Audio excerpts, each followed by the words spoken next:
Hello to all my dear students. Today we are talking about the general features of the class aves. Earlier we have discussed the reptiles and today we are discussing the aves. Now what are the general features of the aves? Aves is that we study birds in this class. In this class we study birds, all right, and always remember that study of birds is called ornithology.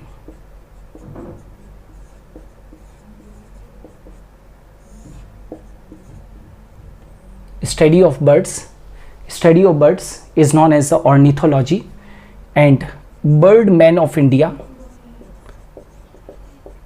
who has done a lot of work on ornithology in India, Birdman of India is Dr. Salim Ali. Birds are also called glorified reptiles because they have been originated from the reptiles only. So birds are also called as the glorified reptiles. The body is divided into head, neck, trunk and tail. Body is divided into head, neck, trunk and tail. Neck is long and flexible. Neck is long and flexible. Skin is dry and non-glandular except they have prin gland, which is a oil gland on tail, which prevents feathers from wetting,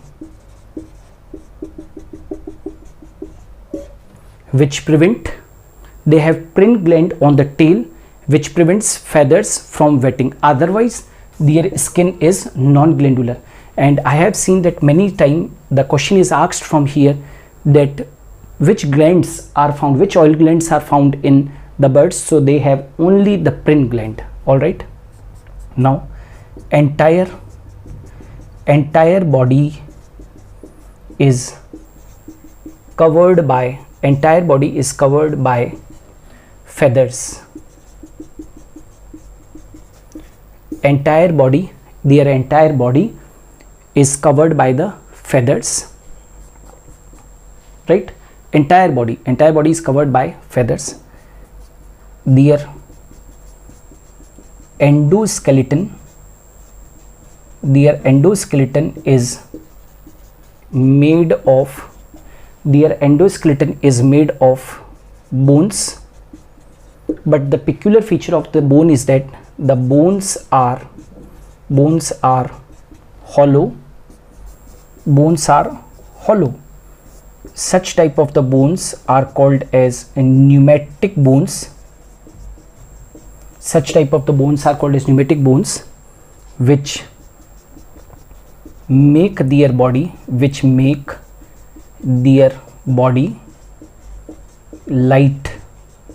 in weight, which make their body light in weight, which helps in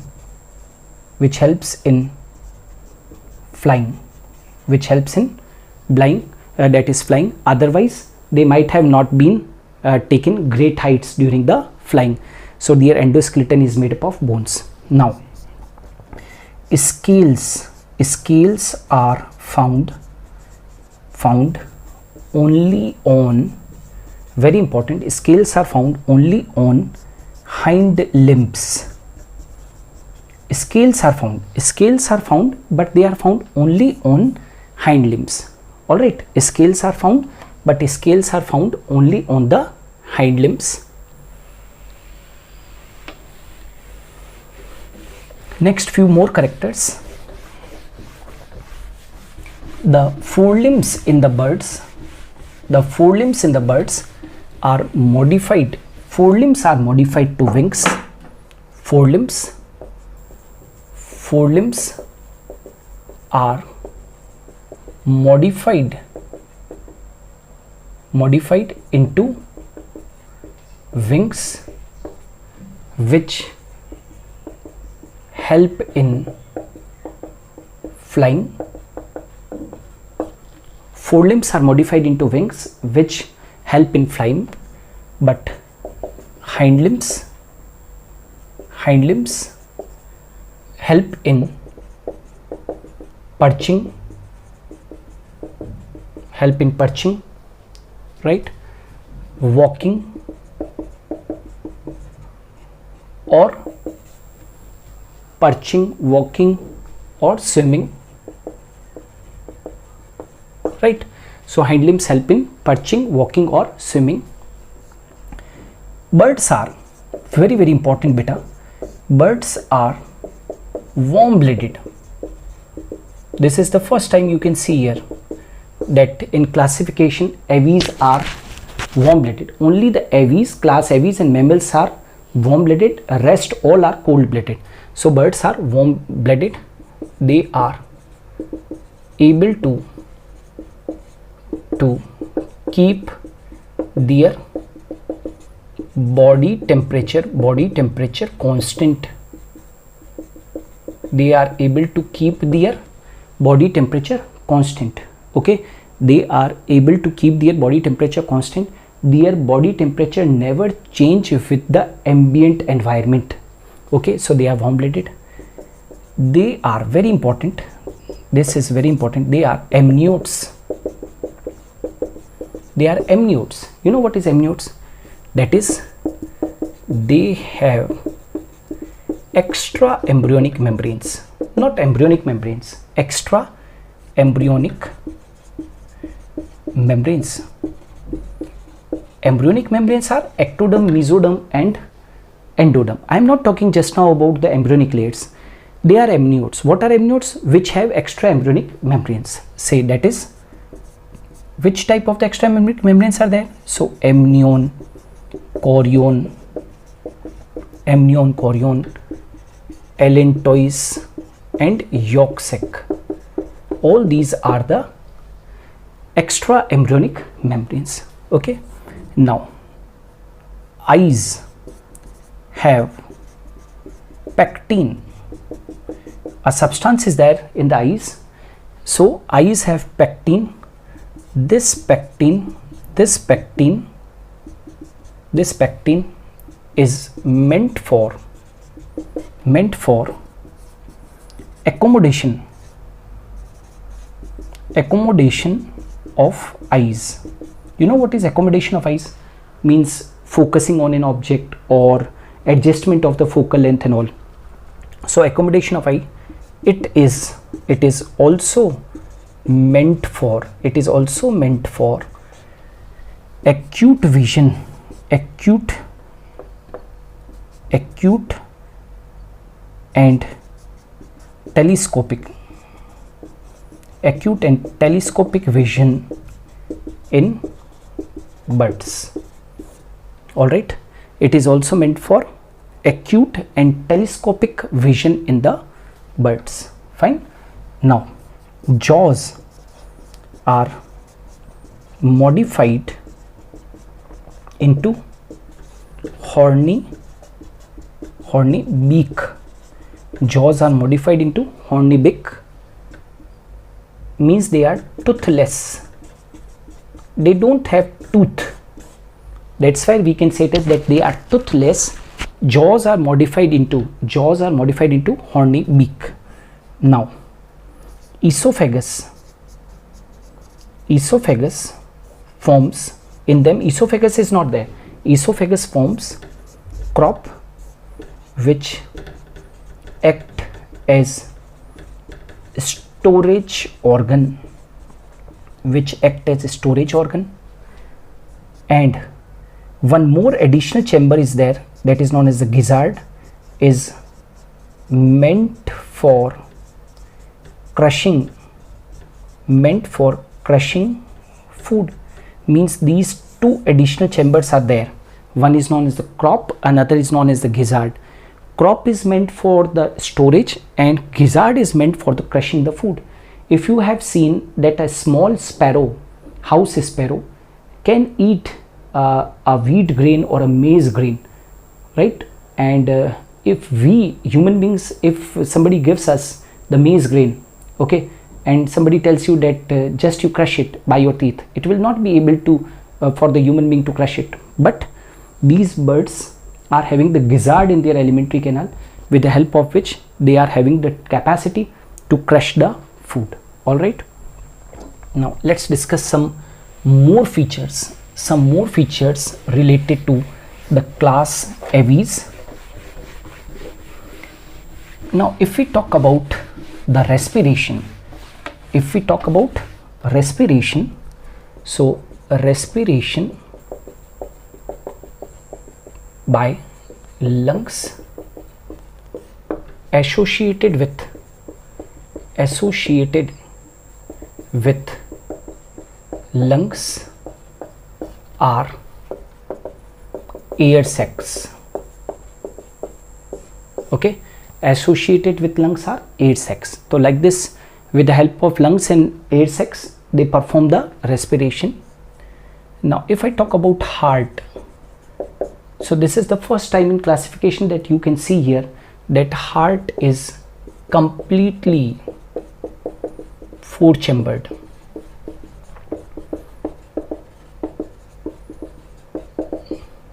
Heart is completely four chambered. 2 atria plus 2 ventricle. 2 atria and 2 ventricles are present. Heart is completely four chambered. Fine, heart is four chambered. RBC is nucleated.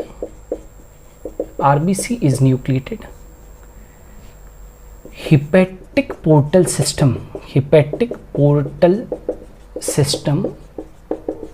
present.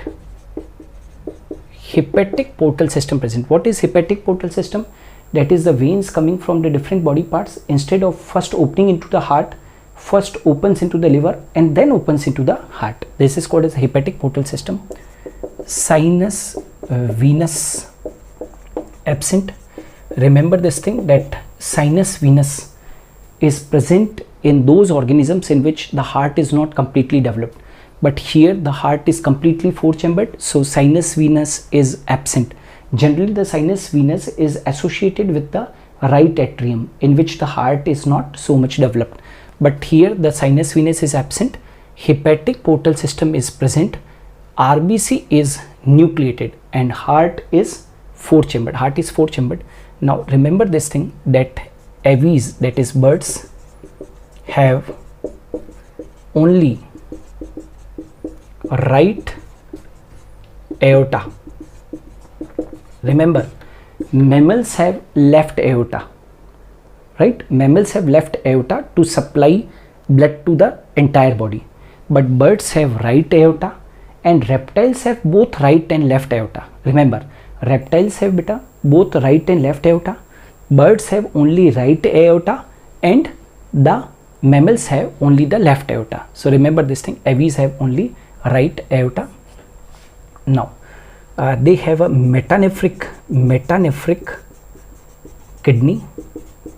They have metanephric kidney, most advanced type of the kidney, one pair, right? They have metanephric kidney.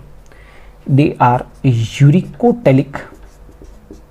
Uricotelic means excrete uric acid, excrete uric acid. To remove uric acid, very less amount of the water is required. So they are uricotelic. Metanephric kidneys present. Metanephric kidneys present. Ureters open in cloaca. Ureters open in the cloaca. Alright, ureters open in cloaca. Metanephric kidney, one pair. Uricotelic means excrete uric acid. Alright, now urinary bladder absent as it cause hurdle in flight, but in flight less birds like ostrich. In flightless birds like ostrich, urinary bladder present, because they don't have to fly. Urinary bladder present. Urinary bladder present. Fine.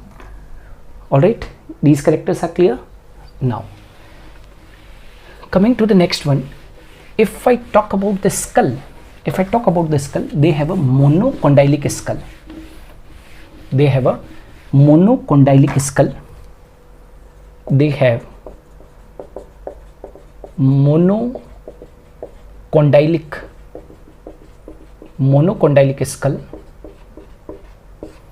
Monocondylic skull means skull have only one occipital condyle. They have only one occipital condyle. Now last four, or I can say last few caudal vertebra, especially four caudal vertebra. Okay, last few caudal vertebra in modern birds fuse to form pygostyle. Very important. Last few vertebra, especially four vertebrae, fuse to form pygostyle, which help in tail movement, which is known as wagging of tail.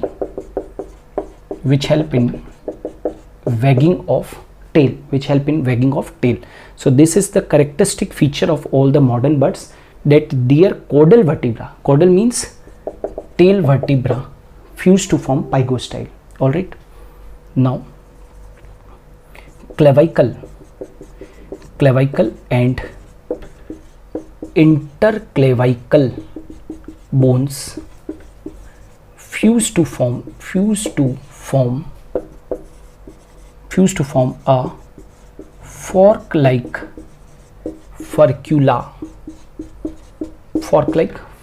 furcula or wishbone or merry thought bone. Right, clavicle and interclavicle bones fuse to form a fork-like furcula or wishbone or merry thought bone, which act as spring between pectoral girdles, because clavicle and interclavicle fuse and form furcula. Furcula is like this type. It is called as wishbone or merry thought bone, which act as a spring between the pectoral girdles. All right. Now, if I talk about the reproduction, then they have sexual dimorphism. Sexual dimorphism found means sexes are separate. Male and female will be separate. Male and female will be entirely separate. Sexual dimorphism found. Fertilization is internal. Fertilization, all right, fertilization is internal. Sexual dimorphism is found. Fertilization is internal. They are oviparous. Oviparous means they are egg laying, right? They are egg laying. So sexual dimorphism is found. Sexes are separate. Fertilization is internal. Fertilization is internal. They are oviparous. They are oviparous.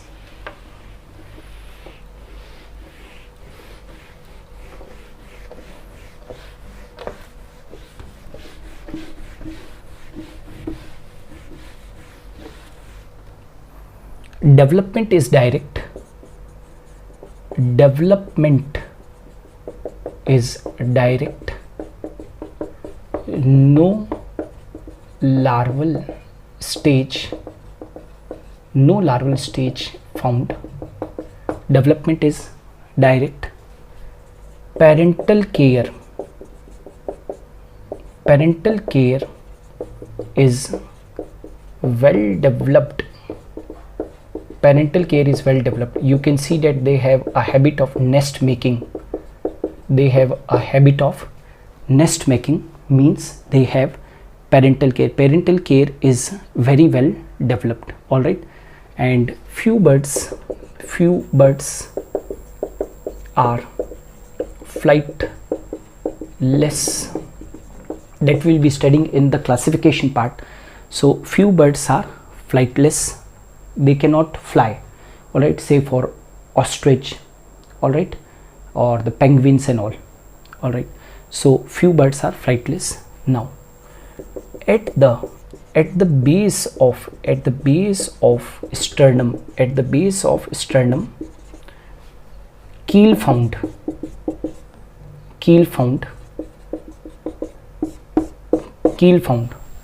At the base of the sternum, keel found, on which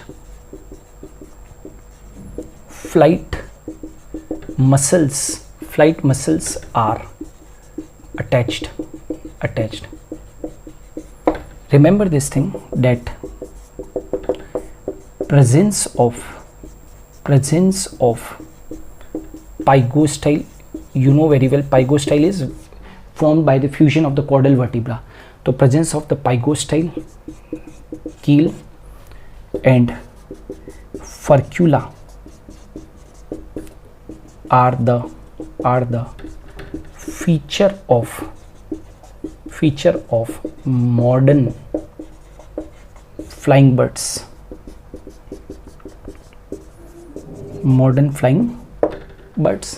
They are the feature of the modern flying birds, all right.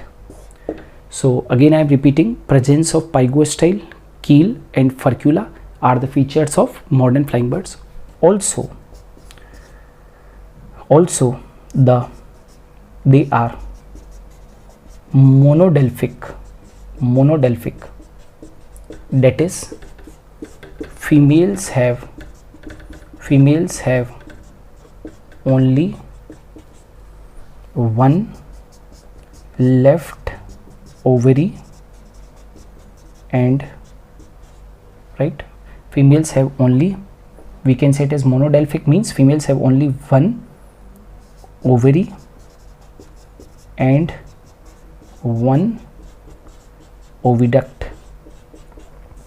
Females have one ovary and one oviduct, means they are monodelphic, all right. So bachcho, these were some of the characters associated with the general features of the aves, right.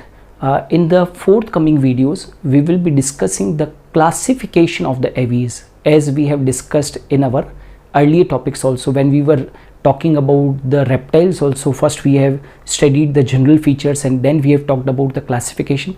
Exactly, today we have discussed the general features of the aves, and next we will be discussing the classification of the aves. So just wait for the next video. Thanks a lot.